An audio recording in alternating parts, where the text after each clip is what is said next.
M. Ciotti qui a accepté cette main tendue. On s'est mis d'accord sur un pacte de gouvernement, considérant qu'il fallait briser le piège mitterrandien et que nous avions tous les deux des électorats qui peuvent avoir des sensibilités différentes, mais qui sur la sécurité, la défense du pouvoir d'achat, la lutte contre l'hyperfiscalisme, la défense de la nation, de nos valeurs, de notre identité, partagent l'essentiel. Donc nous avons dit, on fait un bout de chemin ensemble.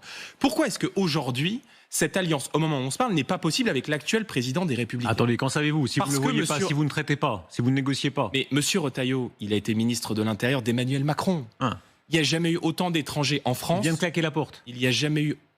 Alors on va rentrer dans cette question parce que je vais vous répondre. Il n'y a jamais eu autant d'étrangers en France que sous le ministère de l'Intérieur de M. Retailleau. Ce sont les chiffres de l'INSEE, 400 000 étrangers entrés sur le sol français en 2024, record absolu. M. Retailleau, il a eu l'occasion à plusieurs reprises de claquer la porte du gouvernement et de le faire sur des questions politiques, sur l'incapacité d'apporter une réponse à la crise algérienne, sur l'incapacité du gouvernement de remettre en cause notamment l'aide médicale d'État, c'est-à-dire la gratuité des soins aux étrangers en situation régulière. Il ne l'a pas fait.